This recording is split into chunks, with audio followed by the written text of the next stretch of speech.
Alright, so I got all this lower part of this field. We're on the road side of the creek, so I don't know that I've ever shown doing this field before. The spring field is like directly across that away, other side of the creek, but this is hayfield on the near side, I guess you could call it. I knew I didn't have enough time yesterday to do the whole thing. Ordinarily, what I probably would have done is I would have raked everything all at once and then just tried to do as much baling yesterday as I could and then finished it up today. The problem was that yesterday, as I was raking, the wind was starting to pick up. And what can happen with that is you get everything raked, wind starts picking up, and then it just blows your windrows all over the place and you just end up having to rake everything again. So I just raked this lower part, went ahead and got that baled because I knew I could get all this done in the time that I had. And now this morning it was really windy, but it seems to have let off a little bit here mid-afternoon. We're gonna grab the Massey 35, get up here. We're gonna rake all this, hopefully get it baled. Hopefully we don't get any of these 20-30 mile an hour gusts of wind again. And right now we've just got kind of a real light breeze, so hopefully it kind of stays at that level or lower. If not, you're gonna see some really funny time lapse here where the windrows start rolling across the field. It's not gonna be a fun time if that happens.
Got a little baby bale for the last one. Still a 3-foot bale, 3 by 5 foot bale.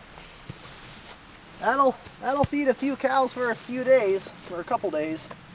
So kind of the last step of making hay is to get the baler all cleaned out. And this is especially important since this is all the hay we're doing for the year, and this is going to sit for the next 8 months or so before it would get used again. So I want to get all the little, hay and stuff that's jammed in around like springs and all over the place on the baler, get all that out of there so it's not holding moisture and stuff against the metal and making it rust out any sooner than it has to. So get all that stuff cleaned out, and I think I'm going to go ahead and grease everything as well before we put it to bed for the winter.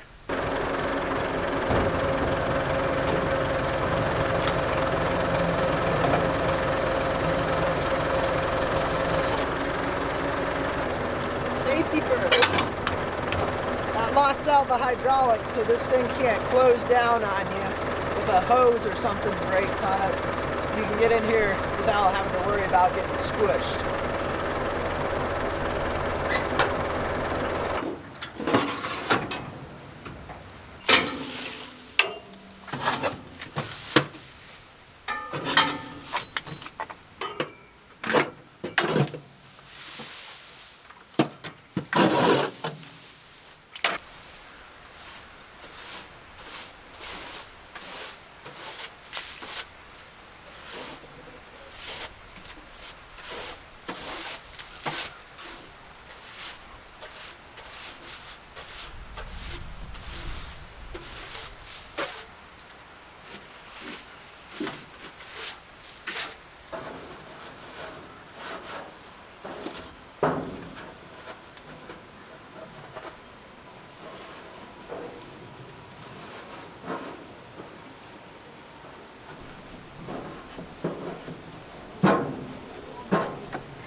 quite a ways back to get it to clear.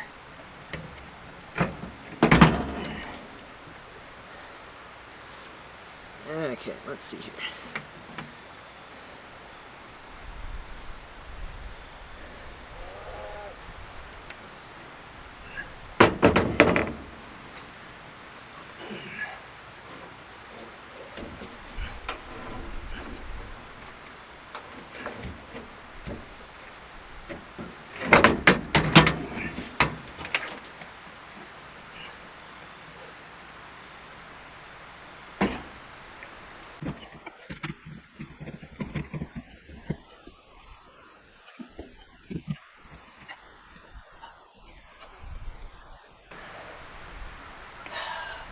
I got a little wire caught in the wrong spot there. Just want to get it on.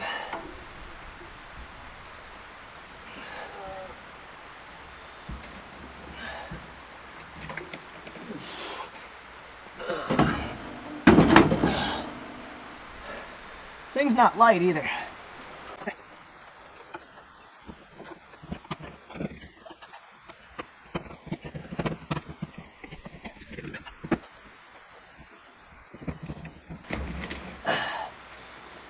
There we go.